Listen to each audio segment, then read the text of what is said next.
In 2025, there are 3 key SEO strategies that you need to understand if you want to maintain relevance and long-term organic visibility. Hi, my name is Jason and I've been doing SEO for 10 years. And over the decade of experience I've had in doing SEO, I'm going to share with you 3 critical insights and learnings that I've had that can help you stay ahead of your game when it comes to SEO and organic visibility.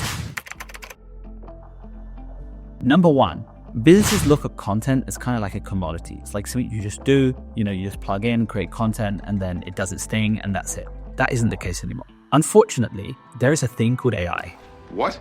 Now, everyone knows about AI, probably, I hope you do already. And AI, unfortunately, has disrupted the whole content game because people are starting to create content with AI. Now, this is a bad thing and a good thing. The bad thing is that people don't really know how to create content properly with AI. They don't know how to avoid AI watermarks that can then penalize your content. They don't know how to create the right prompts or engineer the right frameworks around the AI so that you get a good creative response. Now, we do actually have a full program for learning AI for SEO, which you can head over to our website or the link in the description and find out more. But AI for SEO is very, very complex, but very sensitive. So this unfortunately has a lot of negative impact. We see massive websites, Fortune 500 websites that are publishing content directly from ChatGPT onto their website. Now, that isn't a great use case.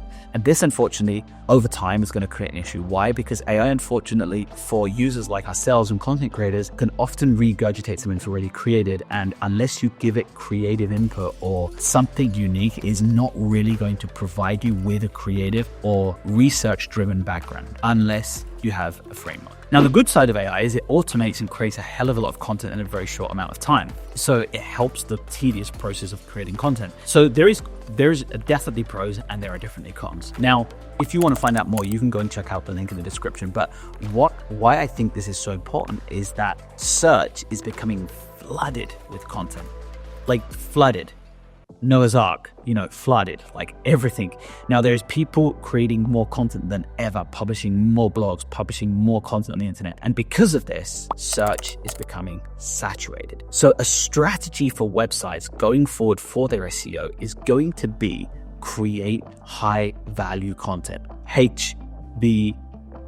High value content is content that is created through research and creativity. Then you can spawn it and create multiple pieces around it, maybe bring in some assets of machine learning and AI to support that creation process. But you have to create something unique that your industry doesn't already have. You're gonna say, that's crazy.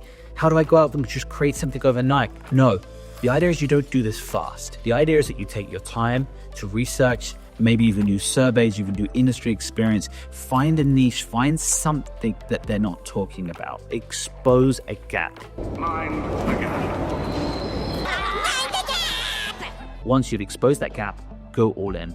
Obviously, your content needs to be keyword friendly. It needs to be optimized for a search term. You can't create something that no one is searching about and expect to find traffic. That's not going to help. If you want to create content, before focusing on the keyword, focus on something that you think is valuable for your audience and then reverse engineer that towards a keyword. This will help and set you up to create visibility for your website and your content. Strategy number 2, and this is a segue from number 1, semantic content mapping.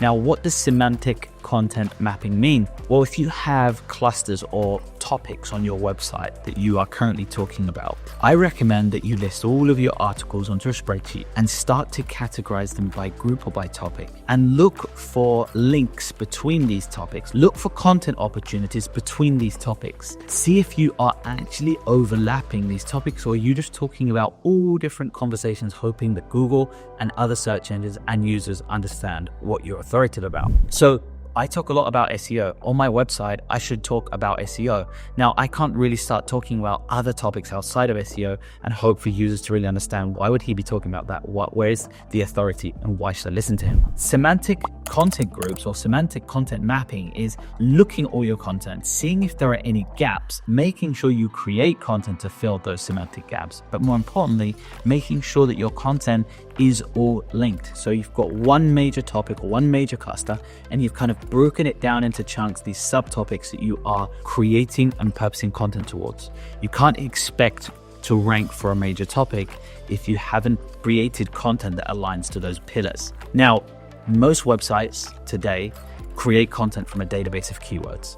And unfortunately, that isn't always the most efficient way to do it. As I pointed out in strategy number 1, creating an understanding that research and creativity in the content is way more important than the keyword database. Once you've found something unique that you can create, find the right keyword to position your content, but not the other way around. Now, for semantic content mapping, I'd recommend that you create like a mood board of all of the content topics you currently have, or you currently have articles or pages on, and make sure that they're all linked. And if they're not, you probably need to repurpose some pieces, either maybe repurpose a piece of content or create a piece of content that links the two, and make sure there is a clear connection between all of your content that binds it all together, that drives authority. This is a really, really good strategy if you've got an existing set of content that you want to optimize. You can map those topics semantically, and this will help you with your long-term organic visibility. Strategy number 3, performance isn't a luxury. Performance, unfortunately for websites, a couple of years ago was like the thing that only the big websites did, or, it was like a luxury. That isn't the case anymore. Your website performance can be fixed, can be resolved with a very small, minimal investment, whether it is looking at a CDN, looking at improving your website hosting, looking at the code base on your website, looking at the content on your website, looking at your site health. It is very important that you have very good hygiene in your website performance. That means your website performance isn't optional and you should care about it. It is an awesome strategy to have. If you look at all of your competitors and you can see that their websites aren't performing that well, it's an awesome strategy to have your website performing at maximum capacity. This will help drive more traffic to your website because Google will consider your website having a better user experience because the performance is related to the user experience due to the time on site and other signals that Google can see when users engage with your content. So make sure that your website is 100% optimized. The performance, again, is a really critical aspect, as you can use tools like GTmetrix, Google Page Speed Insights, and other tools out there to test the performance of your website, and then make sure that you have your Core Web Vitals approved and you've passed your Core Web Vitals. You can see this in Google Search Console, and this will help you with your long-term visibility and, most importantly, outranking your competitors and continue to maintain your website at its peak performance. I hope you found these 3 strategies interesting and informative, and hopefully you can deploy some of these this year in 2025. And if you want to find out more about how we help businesses with SEO, head over to jasonpitter.com, and I'd love to hear from you. Goodbye, and I'll see you in the next video.